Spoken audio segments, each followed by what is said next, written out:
Hello. Hi, everybody. Welcome to the show. I'm trying to get Celeste on here.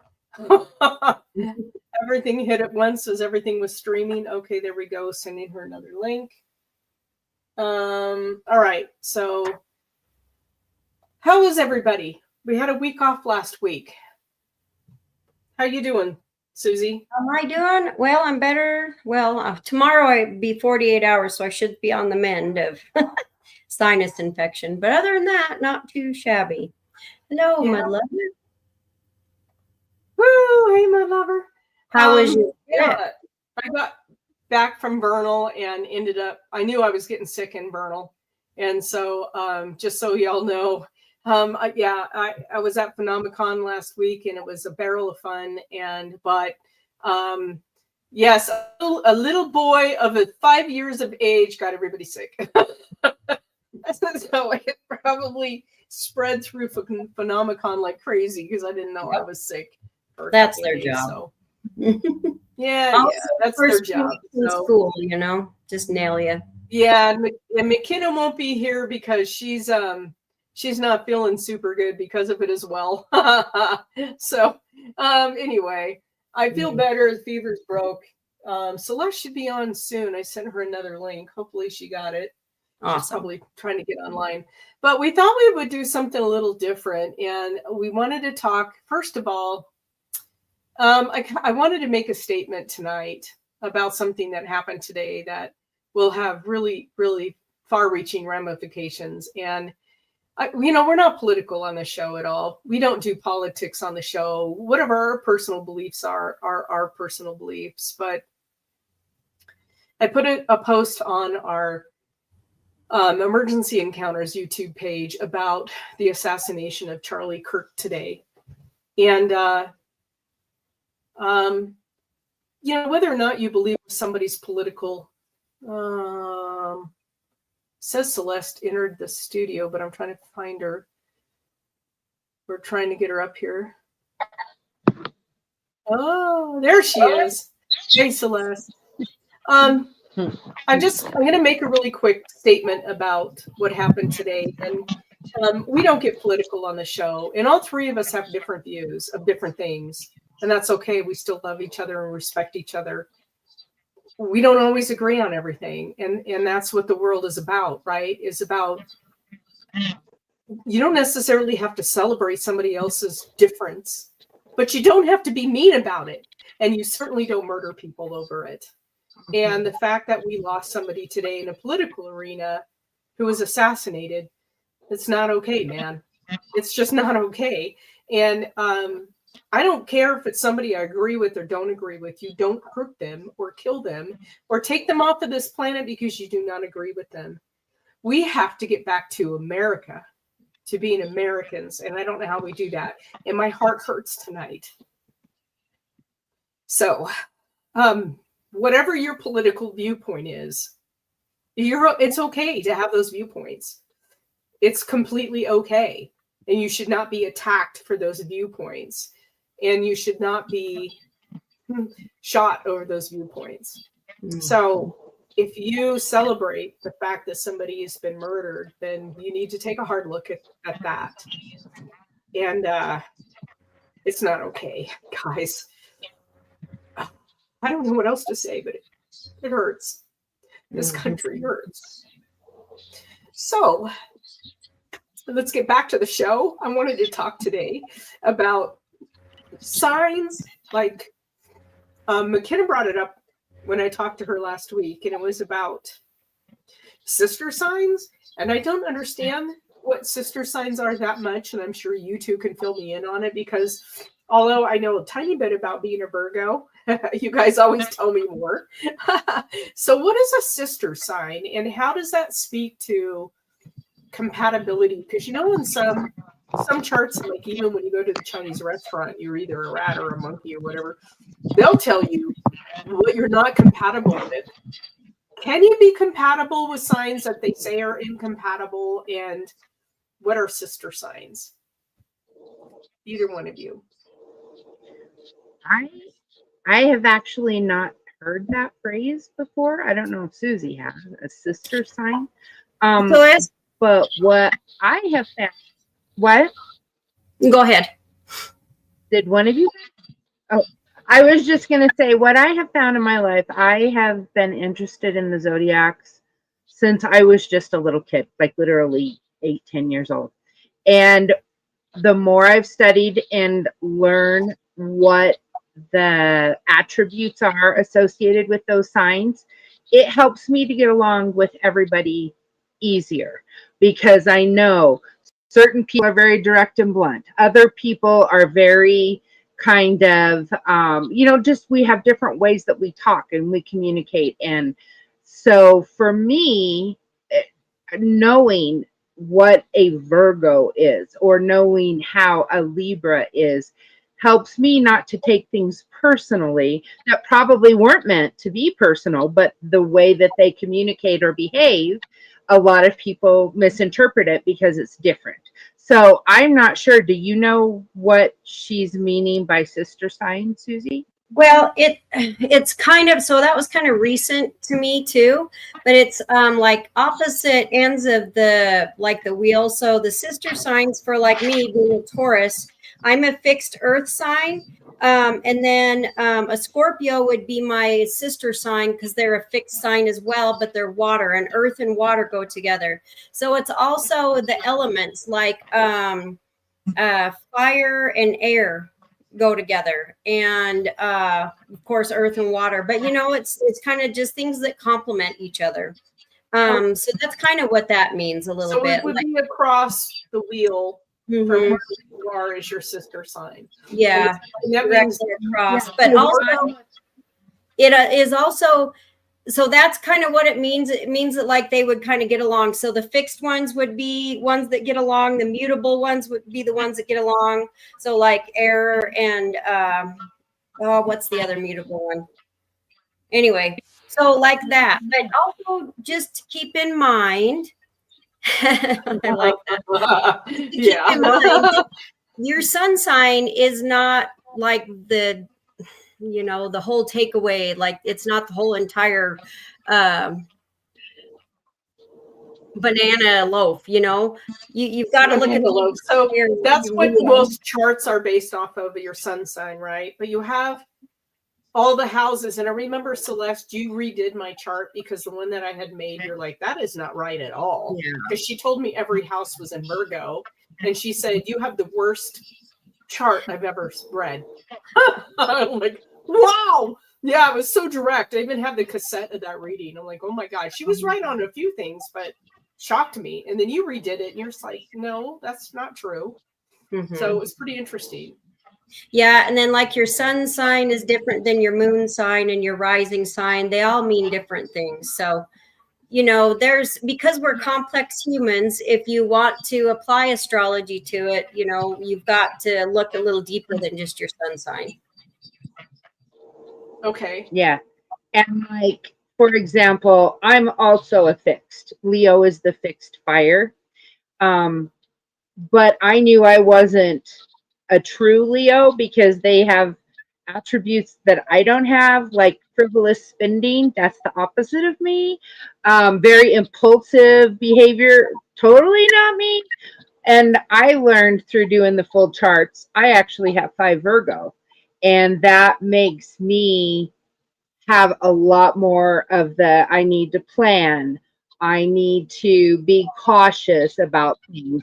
And so I don't know. I find it very interesting. And you get to understand, not learn, understand better why certain people behave certain ways or why they have certain values or certain ways of doing things by all of the different combination. Because, I think each of the 12 houses talk about attributes, maybe your work ethic, maybe your financial abilities or stabilities or instabilities for some people, kind of a thing. And so depending on which planet, which zodiac, whichever is in those houses, changes from your Taurus, Virgo, Leo attributes to be a little different. And just for people that are new here, we'll take questions all the way through the show. So go ahead and type your questions. Yes, please. And so there was a question: did they look up your chart from the right page in the inferences? Inferences. So is that I don't know. I really don't know. This was what was interesting about this reading that I got this reading before I went into the service, and nobody knew I was going into the service at that point. Only my mother. I had enlisted, and I was on a delayed entry program, and she gave me the reading. My mom said, "Well, go get a reading. Have fun with this, right?" And because my mom, she knew all this stuff. I didn't know any of it. You don't listen to your mom ever. And so I went and got a reading, and it was really interesting because she goes, "You're going away, blah, blah, blah." She had all of this correct information, but then when she did all my chart, it was just like, wow. And then she did say, she apologized. She goes, "This is the worst chart I've ever done. I'm so sorry." She made it sound like I was Ted Bundy or something. I'm like, what is going on? But anyway. Did she actually ask your time of birth? Because that makes a big difference. Yeah, and she then, did. Because I and then where? And the date and the city and everything. I gave that to her before. This was way before internet, so you couldn't look people up. By phone, I'd given her the city, the time, the date. I think whatever she needed, that kind of stuff. Mm-hmm. She only had my first name, and that was it. And way before the internet. So there's no way she could know this information. And but then when we did the sit down, she had me record it, and I'll never forget it. I thought, oh my God, this is so terrible. But anyway, I'm so glad Celeste redid it. And she goes, no. Made me feel a whole lot better because for like 30 years I carried all that around going, oh my God. I'm so terrible. Well, that's kind of why, like, even with what Susie and I do, there are a lot of people who do this. Some are more accurate than others. Some are intentionally deceiving. And it's like you need to take everything in life with a grain of salt. You need to incorporate it into your overall thoughts. But I have experienced this personally. I hate when a psychic tells you, oh, on this date, this is going to happen. And you're like, I would never do that. Oh, yes. And it's like it alters your free will. It alters decisions that you would make or things you would do when somebody has told you, oh, this catastrophic event's going to happen, or, oh, you're going to, somebody's going to die, or, and it's like people need to use their own thinking, their own intuition, their own everything, and not just base their whole life around what someone tells them. Okay, for you because guys, people are infallible. And for the guys is that the right way to say that? Would you want to know the date and the time of your death? I absolutely would not. What say you? Well, for me personally, doesn't really matter that much because I have had multiple brushes or near-death experiences. I believe along my journey, there's been quite a few like little exit points where I could have chosen to leave or not. So I don't think there's a full-on expiration. This is it. This is final. I think that as we travel through life and we make free will decisions, there are places where we'll have exit points. And so I'll tell a story that I've told a couple times to people that I was doing readings for. When I got divorced, I was really, really upset about not having the financial support for my children. And it was the middle of winter and I was driving, going to work. And all these thoughts were like, oh, I just am so angry that I have to do this all on my own and everything like that. And then I got this voice that said, do you want to raise them or do you want him to raise them? And I thought, no, I want to raise them. And right then I was going over an overpass in the middle of winter and I hit ice and my car slid and hit one part of the what do you call it? The like barrier, hit it really hard and tipped up till I could see over the overpass onto the ground. And then my car landed, spun over to the other side, hit it again. And I saw the same thing again. In those few quick seconds, those instances, I knew that if I had chosen, no, he needs to raise him, I would have been gone. Interesting. So those are, and I've had multiple things like that throughout my life, a lot of exit points. So to me personally, it doesn't really matter if someone says you're going to die, you know, at blah, blah, blah, you know, this date, this time. My mother knew how old she would be when she would die. She Yeah, died. we've had friends that told us when they were going to die. The incident, the date, not to the date and time, but the incident that would take them. Yeah, it's interesting. I don't think I would want to know because I'm the kind that would live in fear of that. You know, and I don't fear death, but I would fear the dread of knowing, oh my God, I have a week left, a month left, a year left, whatever it is. I don't want to, I want to live like I have 100 years every day and have that expectation so that I can plan it. Yeah, right. To embrace it. You'd embrace the date, Trista? I don't get it. Anyway, so there's an interesting question here from BA. If someone walks away from a mere love soul contract, the one, does it mean that they have to come back in the next life to redo the whole thing? What are your thoughts? Free agency. I don't. Yep. I don't think so. Every incarnation we make, we come up with a new contract. And it may just be that that is something you would want to do, and that's fine. But I don't think there's anything that's mandatory. I mean, I think I was an idiot signing up for this life and all the garbage that I've had to go through. And there's many times I yell at the powers that be, who let me sign up for this? But right. I believe I chose to do it. And so that's where I'm like, okay, fine, I'll do it. But back on the death thing, that is one of my gifts, one that I don't love. I see it closer, though. I usually can hit on within days when it's close. And I can feel like if somebody's got a long time, I can't look at Susie and go, oh, January 12th, 2000, blah, blah, blah. I can't do that. I am 100% in agreement with you, Colleen, on the, I wouldn't want to know the date. I have a feeling how old I will live to be. I don't know if it's true. I don't know if I had an opportunity to check out sooner, if I would. But I don't believe that if someone walks away in this lifetime, there would be a lesson connected to that relationship, I would think. But I don't believe that just because you didn't complete it in this lifetime, that you would have to do it in the next, because guess what? Maybe the other person did complete still what they had wanted to accomplish without their soulmate.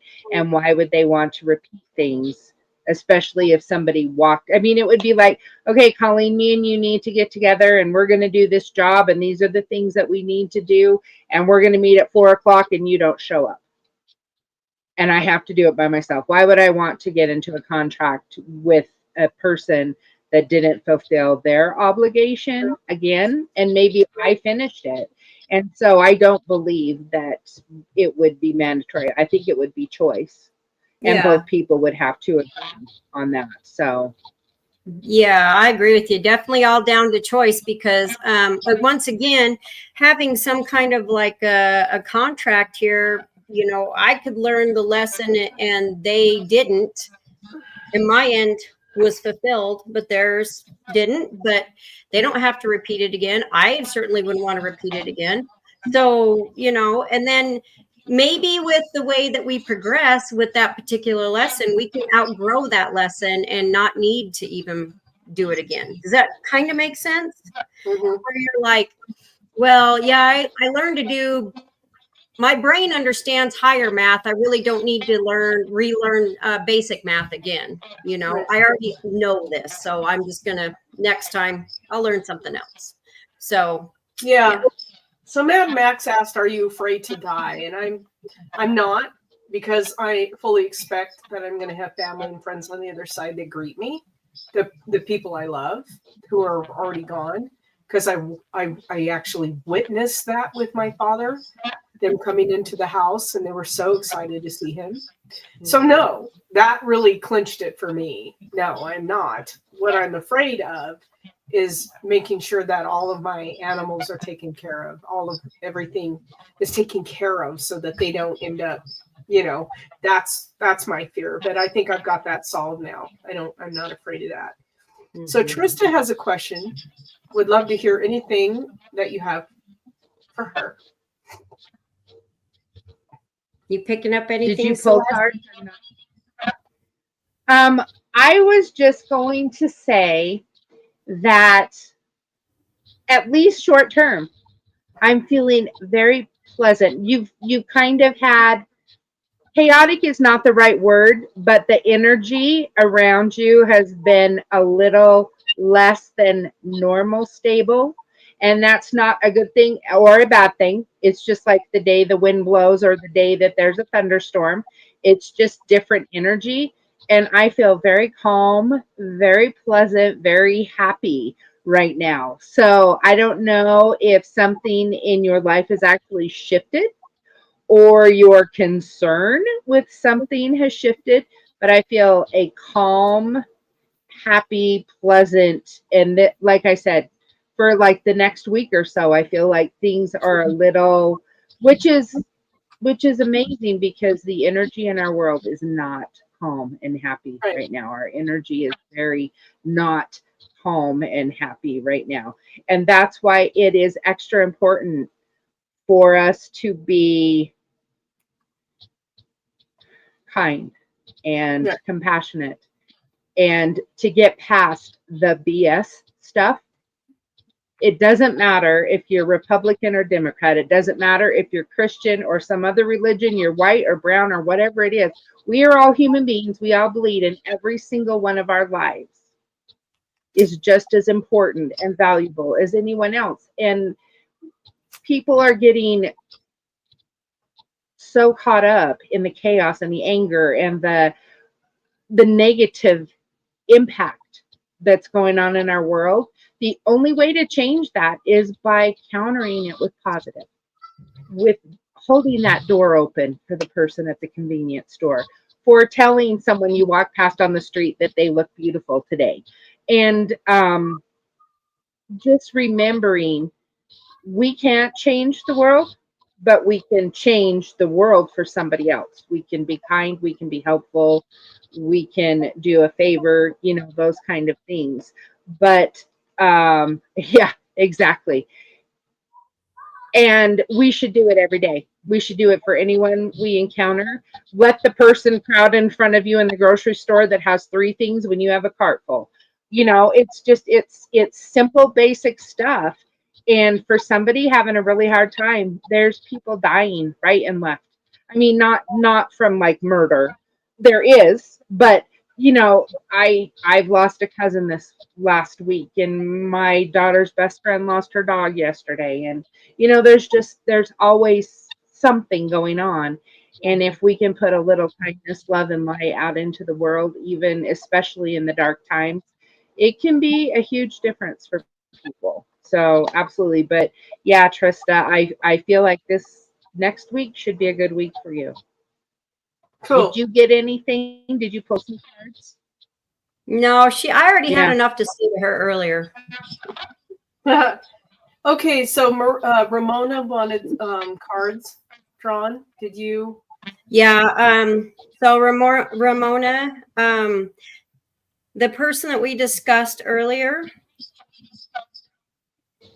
is very proud of you for taking the first steps and the decisions that you've made towards healing. He is pushing you even further and is also telling you to pray. And don't fear the unknown and don't fear the change, because there are so many people out there that love and care for you, include both sides of the veil, girl, that yeah, they're wanting you to really push hard for this and make that change so that you can have absolute victory over this situation. Cool. So BA had another question about Black Cat 2 nights in a row. You know, it's funny because I don't see meaning in all of this stuff. Maybe I see 2 black cats and oh my God, are they neutered? And do I need to do that for them?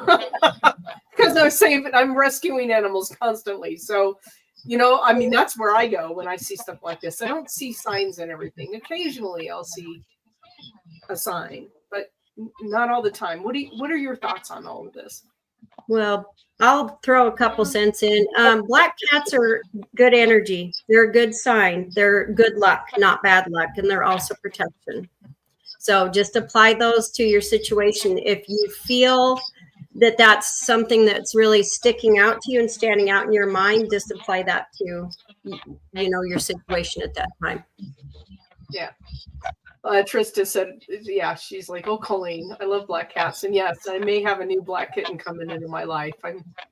I know, like, no, I can't. Oh, what right? No, that one's good. That one's going to be good for you. That one's a protection. My friend wants me to take her, and I'm like, not until Boo Boo's gone, because she doesn't adjust well. Boo Boo does not adjust well. So, are you sure? Yeah, she's always been, you know, cats hate each other. I got 4 cats in my house. I have 7 cats on this property, and 6 of them hate each other. Well, crap, I just let you guys know I'm a cat lady. Yeah. Well, yeah. But anyway, this is a really adorable kitten. I held it last night when, oh my God, it wanted so bad. Yes. Anyway, I'm having a hard time. But I don't see, and I don't think of signs when I see like 2 black cats. What I'm looking at is, honestly, are they fed and are they fixed? Do they need help? So what's wrong with me that I don't see signs and all this stuff? You're a Virgo and you're practical. That's what I was going to say. It's practical. Yeah. It's Virgo and what? You're a Virgo, so you are practical. Oh. I yeah. need to know they're taken care of, they're fixed, they have food, not, oh, is this a good sign? Or, oh no, a black cat crossed my path, that's a bad sign. Black cats are protection. It's never a bad sign. No, I know. But what I feel with the BA situation is, have you ever seen a butterfly and you wanted it to be closer to you and you run after it and you chase it? And what does it do? It flies faster away from you.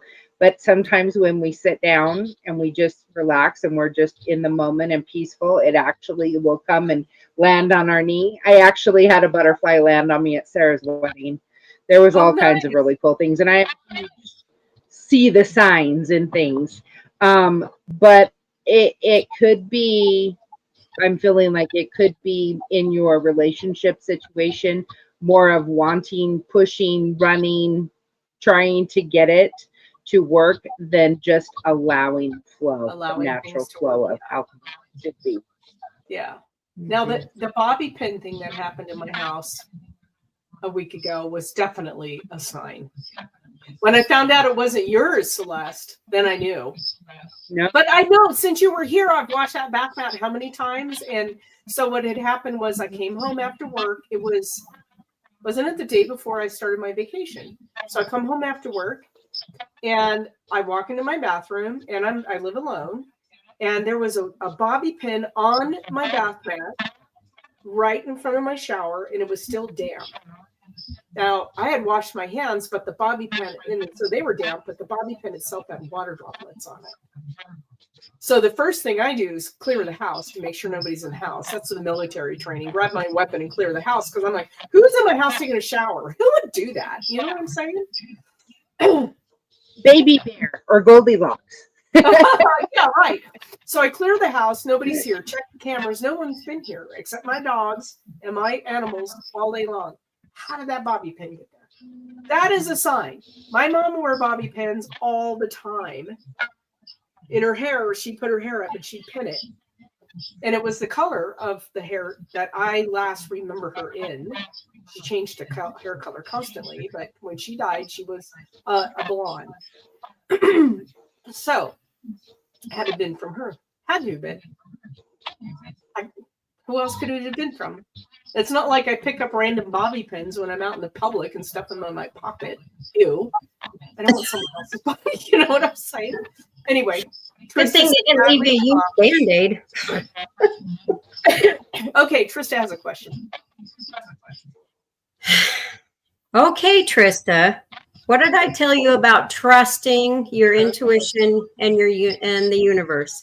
What did I tell you about knowing things are in the right place at the right time and they're there for a reason? Right. I don't got to pull no cards on this, girl, because we'll just have another discussion. And I'm with you. You're going to be fine. Susie, I think everything's going to be fine. I think she's going to be fine. What she's put into motion will help her. The stability will help.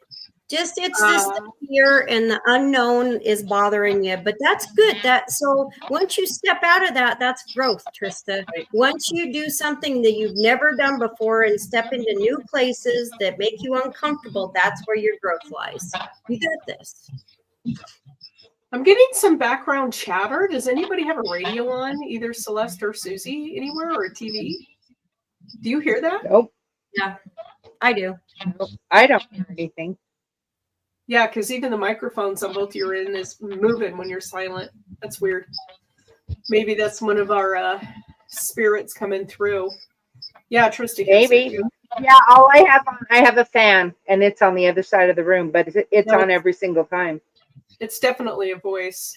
So sounds almost like a radio. It's an echo. It's a delayed echo. Is it? Mm-hmm. Let me turn down my microphone a little bit. Maybe it's on my end. I'm not up very high. I'm going to turn down Celeste a little bit and see if that stops it. Yeah, so the energy and the signs are interesting. I want to get back a little bit to the astrological signs because it's funny. It's funny who we're attracted to. When everything points, I know Susie's like, yeah, no. When everything points that it's background noise from their speakers. I'm hearing a delay when you speak, Mama Bear. Oh, okay, sorry. Okay. Let me turn that down. I have a lot of nicknames, everybody. So, okay. For example, something on privately of me. I am very attracted to Gemini men for whatever reason, and they're not good for me. Really not good for me. So, but if you look at the horoscopes, and even the Chinese horoscope, it'll tell me, don't go near them. So what is the deal with being attracted to people that you shouldn't be around? Because it's teaching you lessons. There's still lessons in there you need to learn because Gemini is very much about go with the flow and very more emotional and can switch quickly. And you're more grounded, like this is the order of operations. So might be teaching you that you need to be a little more free flowing. Relax. I know. Look at her. Ew. No. The animals get fed at 5:30 in the morning. I clean the stalls at 4 o'clock in the afternoon. Yeah, no. Everything's got an order of operation. Yeah. Maybe it's not the physical aspect of it. Maybe it's more the emotional and the mental. So do you think those things really hold true, though, for the majority of the sun signs, like the opposites attract and all of that? Or does it have more to do with the houses?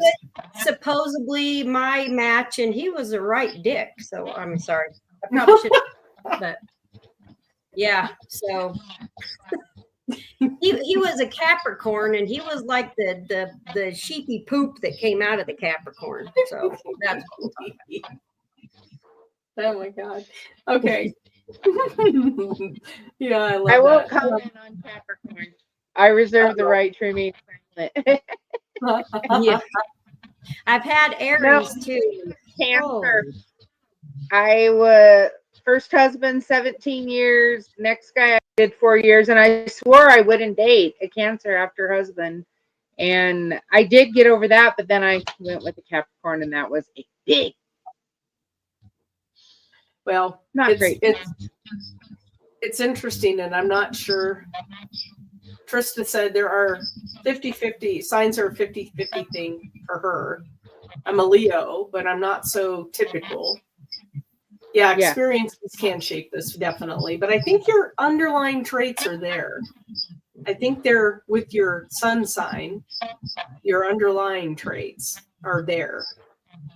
But certainly environment, upbringing, and everything has something to do with that, right? What's up with ladies hating Scorpios? Last couple of dates came to screeching halt when they found out I was a Scorpio. I can answer part of that. I don't hate Scorpios. I think Scorpios are great. Yeah, Scorpios are very, very intelligent. They're intuitive. They're also attractive. Very hopefully I can say this on YouTube, sexual. And all those attributes can oftentimes be really intimidating for people. So like you'll attract other people while you're with somebody and you can kind of command the room, and you also, people can't BS you. And if you're pulling in people that are used to BSing other people, you can see right through them, and that's why they're like, oh, can't do that, gotta go. Oh, Yeah. Alex, keep the faith, but he's Scorpios the are supposed to. too, so I don't get it, huh? What? I was just gonna say. So I don't get it. Sorry, Celeste. Yeah, no. Scorpios are supposed to be like skeleton keys. They're supposed to be able to be universal with any of the signs. And so you might be being judged on other people's experiences with other Scorpios, which it's very common that people will do that. Unfortunately, a lot of people's nature is to classify or stereotype everybody the same. Oh, all redheads have a bad temper. All Scorpios are cheaters. All, whatever.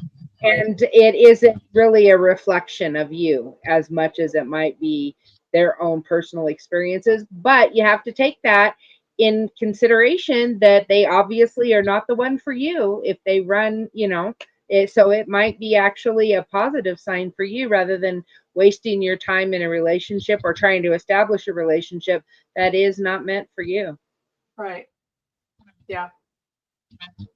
Boy, it's really hard. It's hard to be single out there right now. It's hard, So Aries and Leo together is fire and oil at times.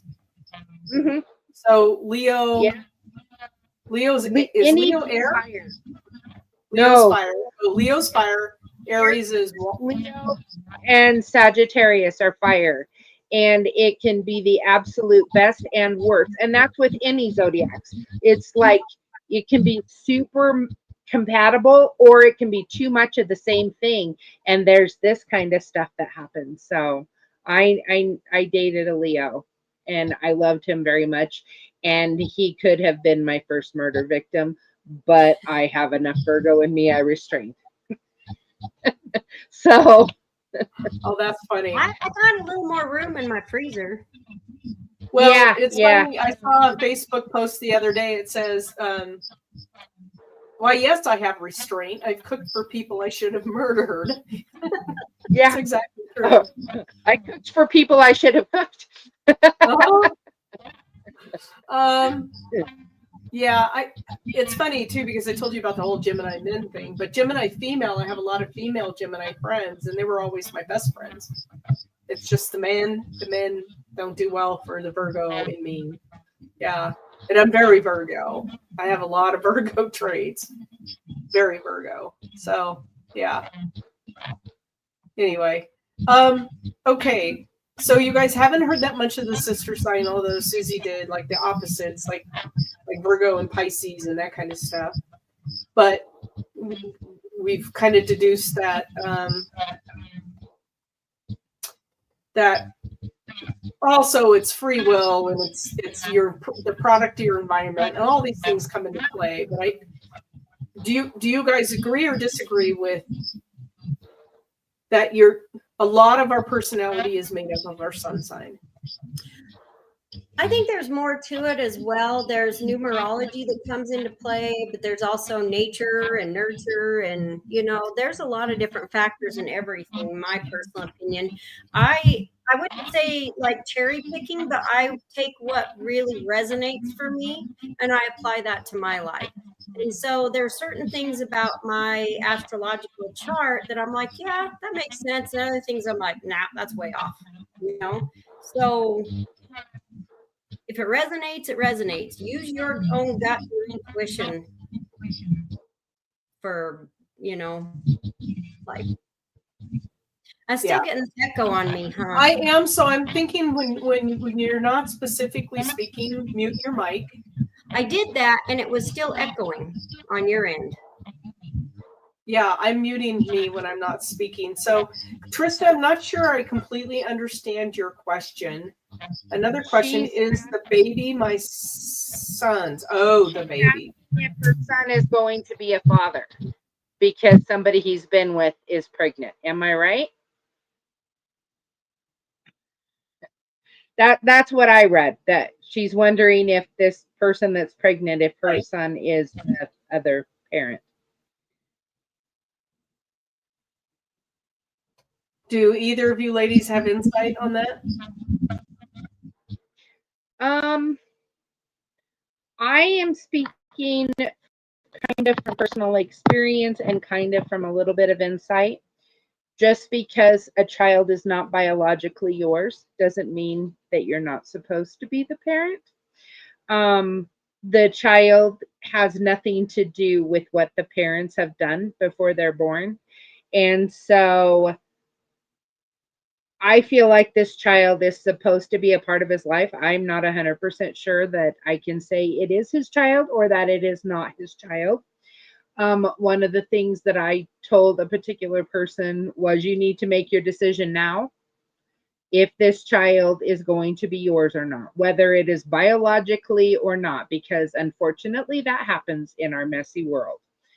And because the worst thing you can do for a child is allow it to believe you're its parent, and then you get mad at the other person and go, well, I don't think I'm even the parent, I'm out. You need to upfront decide, am I going to be a parent to this child or not?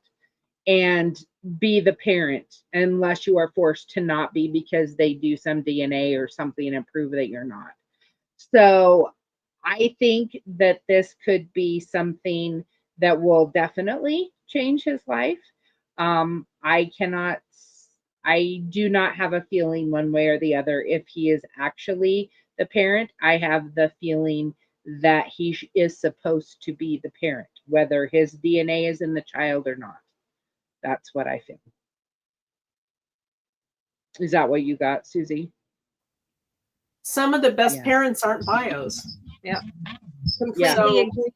Babies are always sent to us. They're a blessing. They're sent to change and to make us adapt and things like that. So my gut says, yeah, it's his, but that could be a spiritual thing. So, physically, more than likely, but if not, who cares? If he loves that baby, it's his. And it's going to help him grow up and really change his life. So hopefully the relationship with the mom stays good.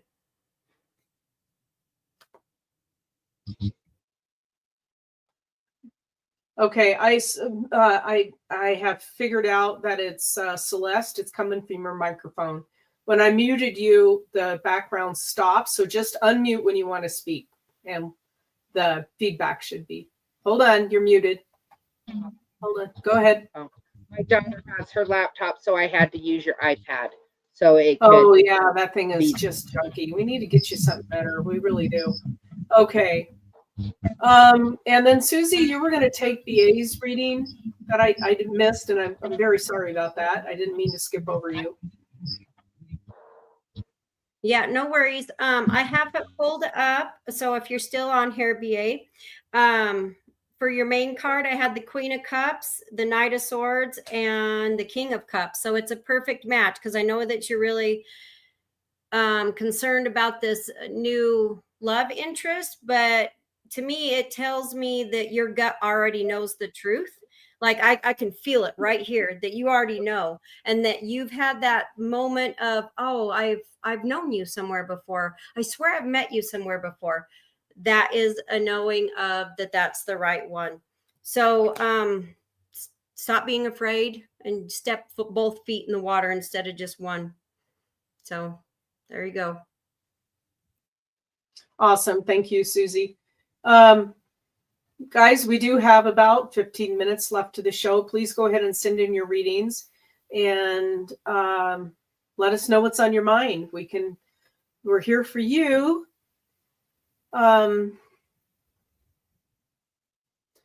So I want to I can speak a little bit while we're waiting on the Phenomenon this year they had, of course, the Skinwalker Ranch crew is always present at the Phenomenon, and they do a really phenomenal Q&A session. Dr. Travis Taylor and the whole crew on the phenomenon that they see at the ranch.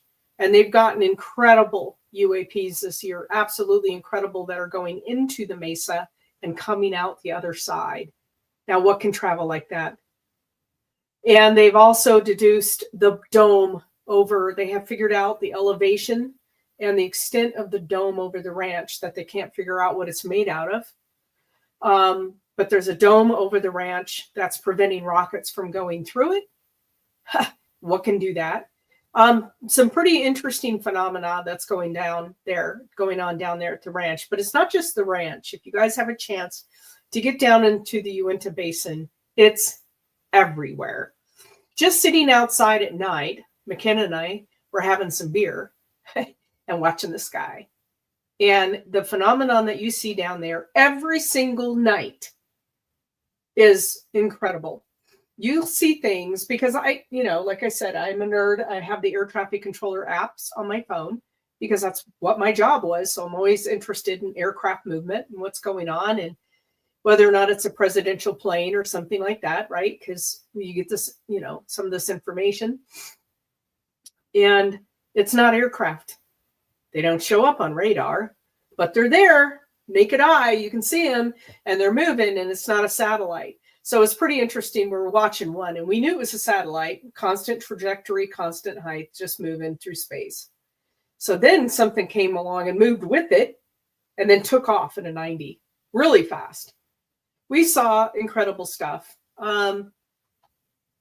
So I'm going to go ahead and post this question, Celeste and Susie, for you guys to read it. So all other things that are down there in the Vernal Basin, up there in the Ashley National Forest, there are pockets of energy.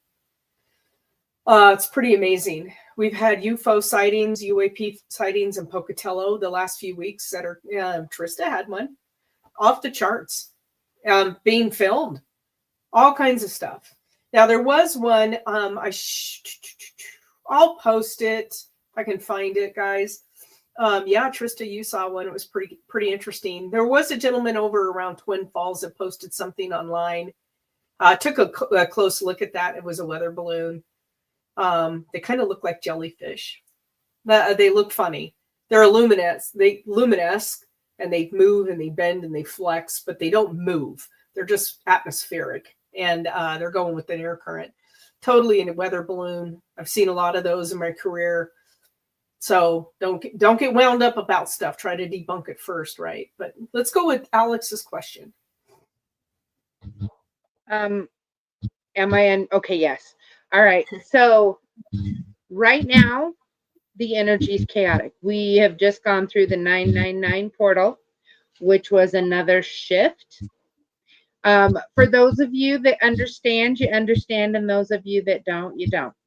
There has been a lot of shifts happening this year with people waking up, people becoming more in touch with their abilities, their gifts, people becoming more empathetic, or it can even be to the negative part, being more angry, being more frustrated. But right now, our energy is very chaotic because it's kind of like the old is getting brushed off, shook off. You're not crazy. They are the visitors, whatever, whether it is people we know and love that we've lost, whether it's some type of a guide, a guardian, an ancestor, somebody that is just a roaming spirit, they are coming through. Yes, the veil is very thin. Yes, the veil has been lifted. I got a call the other day from someone who said, I'm sitting in an office with 3 guys and one of them talked to me and I lifted my head up because I was busy doing a report and said, I'm sorry, I didn't hear what you said.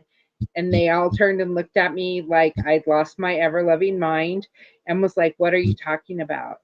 And this person was like, didn't one of you just speak to me? And they're like, nobody's speaking right now. 1 out of 4 people heard it clearly.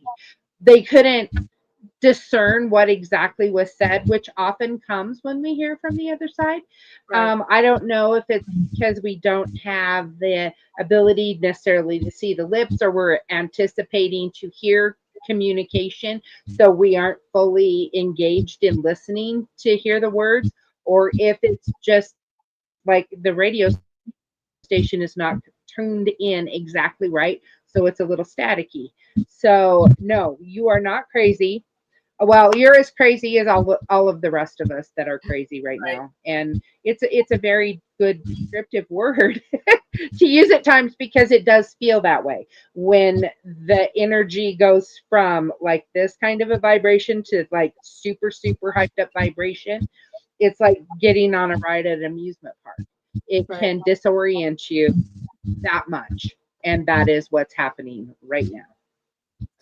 So, Susie, do you want to answer BA's question real quick, and then I'm going to talk about the 10 Commandments of the paranormal investigation. Yep. So yes, not just generally with the veil being thinner, especially where we're starting to come into a thinner time of the year, right, Celeste? Woohoo! But personally, when you start being more accepting of your gifts and abilities, and your defenses kind of come down more, you are able to see more and more of these things that are, paranormal or other dimensional, anything like that. And so yes, those things, I'm sorry, I'm going to be on my soapbox here for just a second. Those are real, and that is a dimensional thing. So just be really happy that you have those gifts and those abilities, developing further. And you can always reach out to one of us if you want to talk more about it. Also, okay, so the 10 Commandments of Paranormal Investigation. Just to let y'all know, our class starts this Friday night at ISU University on paranormal investigations. Yeah, we're all jazzed. There are 5 open seats left for the class. It's $50 for 5 weeks. Friday nights from 6 to 8 p.m. The last class is an investigation on campus.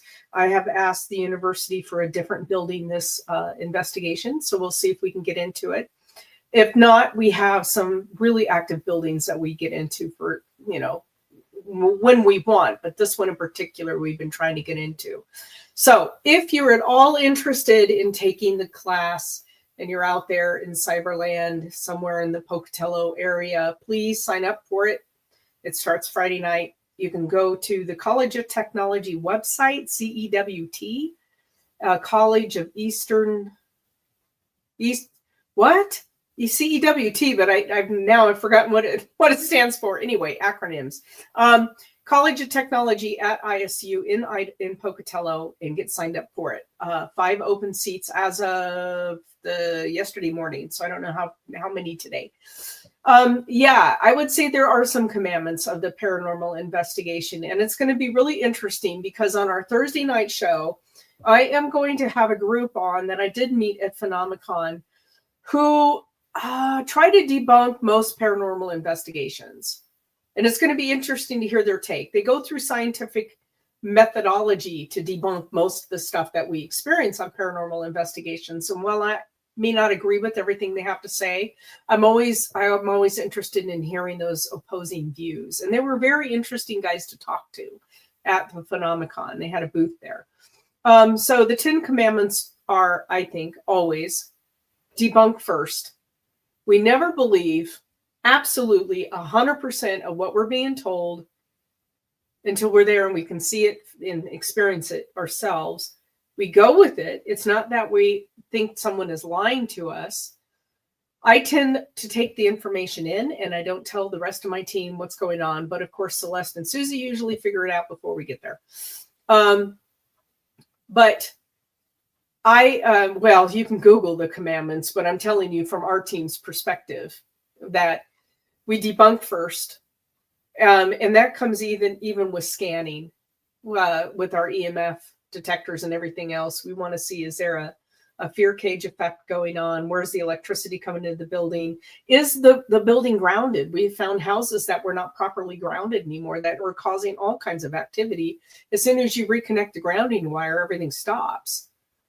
So there's all of these different things, and every team's going to have their own set of techniques. I don't really like Google the commandments. We go off just years and years and years of experience, and we learn from other teams. And that's why I'm so curious to have this group on. And they actually have an experiment where you can win $500,000 if you nail it. And so Susie and Celeste, I'm going to tell you about that offline. They do, and they will actually, if you do the mini experiment and you nail it, they will personally pay for your plane ticket to fly you to LA for the larger experiment where you can win $500K. But to date, no one has won it. It's all to do with psychic ability. And what I don't like about stuff like that is it tends to put you on the spot. And I don't like that, but I would really like for somebody to be able to show them, They did have, they had many cylinders set up and dowsing rods. And they had one cylinder's like 12 cylinders and you couldn't see through them. They're like metal. And one of them was full of water and you were supposed to douse and then pick which one. And then they had a right versus wrong whiteboard set up. I didn't do it because there's so much energy with all of the people around. There's thousands of people at Phenomicon that I'm like, you're picking up on so much energy. How do you know what you're getting interference from? Plus they had electronic stuff on the table and everything else that can affect. But basically their experiment was like roughly about maybe 10% of the people were picking up on the water. No one else, so that 90% wasn't. Those experiments, to me, they're not so great. But anyway, it'd be funny. It would be interesting. I'm going to give you guys the information. But paranormal investigations, we go in there as blind as we can. I'll have the information because usually it's either myself or another person on the team that our intake for our cases, and we do the interviews and we do the background, and then the rest of the team has no information. I want our team to go in as cold as possible, not having this information, and then let them work the case. And it's like 99.9% of their time they're right. They get it all. I don't have to say anything. And as they start coming forward with all this stuff is when I'll say, yep, you're right on the money. This person, we had that one case, that house across from the stand rod where someone had died at the bottom of the stairs and you both nailed it like immediately. That we both picked up on that. Yeah. But sometimes it isn't 100% us that nails it. It's the spirit energy, how well they're able to communicate. Yeah. Because it's like a lot of what I do is communicating with the other side. And I've had infants that have died of SIDS a few months old that communicate better than people that died in their 80s. Right. And it's you know, there's multiple things that play into it. Right. But yeah, it's crazy because Susie and I, it's almost like we supercharge each other when we go into situations, but we don't always feel the exact same things. Right. Sometimes she feels something I don't, and I feel something she doesn't. Right. And then other times we're like, boom. So Yeah. So like every team approaches an investigation a little bit differently. We were my mom was my teacher, my mentor, and she'd been investigating, for a very, very long time. And she taught me the ins and outs of the investigations before I got really started on my own. And the team dynamic is really interesting. You talk about sort of like men versus women identifying colors. And it's true. Sometimes if we put all men in a room, they're going to experience differently than when we switch it out and put all women in the room. Sometimes we find team dynamics, because we have a large team. We come together for different investigations, how many people we need and what abilities and skills we need. And that team dynamic changes on every investigation. Sometimes it's not just men versus women. Sometimes it's pairing up Susie and Celeste with different people on the team to get more information. Sometimes it's just sitting and being quiet and seeing who's coming through. Again, the house across from the Stanrod, and I forget the name of that house, but when it was the young Stanrod girl that kept coming through, she kept coming over from that house, kept coming in like, hi, and she's done that to us before. I think 3 investigations she's popped in. So it's really interesting. But we have a lot of fun with our class. If you're at all interested in it, we only teach it now, only in the fall semester, right before Halloween. Get it out of the way because we have a lot of Halloween stuff that we like to do. But we used to do every semester. It was just too much for us to take on. So just fall semester, we'll be there every year. As long as we have people who want the class, we'll keep teaching it. And we have a lot of fun. And we don't own the paranormal. And we have had different teams that sprang up from that class. And we love it. And we'll help them to this day. If they need to borrow equipment, they can take ours. We don't own it. So if another team springs from the next class, more power to them. It's not a science. We cannot go in and get the same results every single time, but it is our passion. And we really help to help people lessen the fear. And that's what we're all about, is trying to destigmatize the fact that maybe something is going on. And sometimes there isn't anything going on. Sometimes we can debunk it pretty clearly. So, but anyway, that's our show for tonight, everybody. Thank you for joining us, and we look forward to it tomorrow night. I've tried to unmute Susie, but she's still muted. Oh, because you unmuted. Okay. Thanks for joining, everybody. We will see you next week. Tomorrow night, we're changing up our format of our Thursday shows just a tiny bit. I think you're going to like it. Still the same characters that play. We're going to have a lot of fun with it. And it's going to be a little more organic. And kind of like tonight. Kind of go down different rabbit trails. So tomorrow at 7, we're live. We'll be back next week with the show Wednesday at 7. And that's it. Celeste, Susie, as always, love you. Thanks, guys. Love you. Bye. Bye, Alex. Yeah.